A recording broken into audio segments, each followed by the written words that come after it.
Akalain nyo yun, natakot daw dito ang mga halusos. Ako po ang inyong lingkod, Tagapanood TV. Isang masagana at mapayapang araw po sa ating lahat.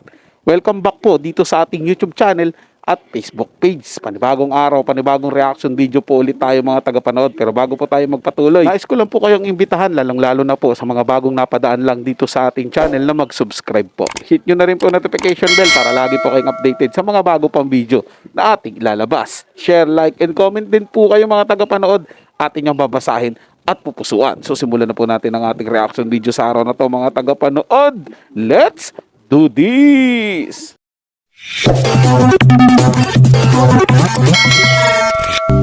Mga ka-showbiz, tahanang pinakamasaya nagpalit title card. Kapansin-pansin ang pagbabago muli ng logo ng Tape Incorporated sa tahanang pinakamasaya ngayong araw. Hindi na nga ginamit ng Tape Incorporated ang Itbulaga sa kanilang noontime show. At ang narinig na paulit-ulit na binabanggit ng mga host na title ng kanilang show ay tahanang pinakamasaya. Hindi natin alam kung final title na ito ng show o pansamantala lang habang wala pang naiisip na title ng show na aakma sa time slot.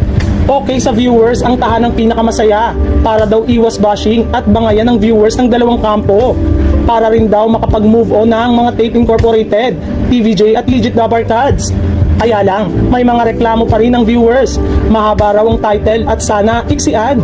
May nakapansin namang kapareho ng logo ng Sunday Pinasaya, ang dating Sunday show ng GMA7. Baka temporary title lang ito, pati logo, kaya maghintay lang tayo sa susunod na mga araw.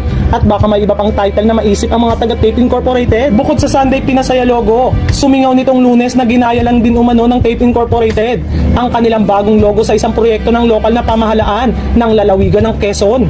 Napaulat na pinaplano raw ng kampo ni Quezon Governor Helen Tan na maghain ng reklamo laban sa Tape dahil sa paggaya ng logo design. Nang hinga ng pahayag ni Abante Showbiz Editor Jun Lalin, pinaliwanag ni Attorney Maggie Abraham Garduca ng Tape na generic ang logo ng show nila sa GMA7. Nais muna ni Attorney Garduque na makita ang logo ng Quezon Province LGU bago magbigay ng karagdagang komento. Maaalalang inilabas bago matapos ang taong 2023. Inilabas ng Marikina Regional Trial Court ang kanilang desisyon pabor sa petisyon ng TVJ kung saan inutusan nila ang Tape na itigil ng paggamit ng Itbulaga sa kanilang show sa GMA7.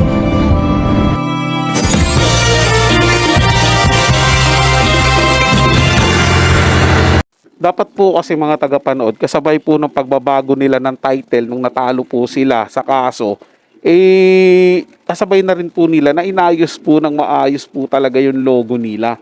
Hindi yung may parang may pinagayahan. Hindi naman po natin masasabi mga tagapanood kung talagang ginaya nila. Kaya lang pag pinakita po kasi, kinukumpara mo po yung tatlo. Katulad yung sa Sunday Pinasaya, halos parehas eh. Kasi ngayon po yung nasa Quezon Province, halos parehas din po. Hindi po natin alam mga tagapanood kung alin ang nauna. Pero tingin ko po ang nauna talaga diyan yung Sunday Pinasaya. Parang doon kumuha na parang inspirasyon ng taga Quezon siguro gayahin yun. Kaya lang pagdating naman doon sa tahanang pinakamasaya parang mas malapit ata po yun doon sa talagang mga taga Quezon, mga tagapanood. Ilang beses ko po tinitingnan yung larawan eh. Medyo nag-twist lang po ng konti pero halos parehas po eh. Yung sa Sunday Pinasaya po, kasi globo yun, tapos may puso, may sa tahanang pinakamasaya naman po, yung madaming mga building, mga bahay, parang ganun po ata, na parehas po dun sa Quezon. Yung Biyahalin ba yun? Biyahilin. Basta ganun po yung logo ng Quezon, globo din po siya mga tagapanood. Same po sa tahanang pinakamasaya. So, hindi po natin alam kung sino po talaga ang nanggaya. Pero dapat para hindi na lang po sila nababas at para hindi na rin po sila binabatikos ng mga ibang netizen, mga tagapanood, dapat po talaga hindi na ganun yung logo nila. Tahanan pinakamasaya naman yung dapat tahanan na lang. Tapos ang mga tao sa baba nagkakasiyahan. Parang ganun po ha. Hindi po ako nagmamarunong mga tagapanood. Idea lang po. Kaya aking opinion lamang at komento base dito sa ating napanood. At kahit kailanman po, hindi po tayo magmamarunong dito. Sadyang nagbibigay lang po tayo ng ating komento at opinion. Yun po yung sa ating channel mga tagapanood, komento at opinion lang po. So yun lang po mga tagapanood. May nagustuhan nyo po yung paksang ating tinalakay sa araw na to. At kung kayo bago lang po na napadaan dito sa ating channel, wag nyo po sanang kalimutan na mag-subscribe. Hit nyo na rin po notification bell para lagi po kayong updated sa mga bago pang video na ating ilalabas. Share, like, and comment din po kayo mga tagapanood. Atin yung babasahin at pupusuan. So hanggang sa muli po, ito yung Tagapanood TV. Komento at opinion lamang, wala pong personalan. Paalam po at mabuhay po kayong lahat.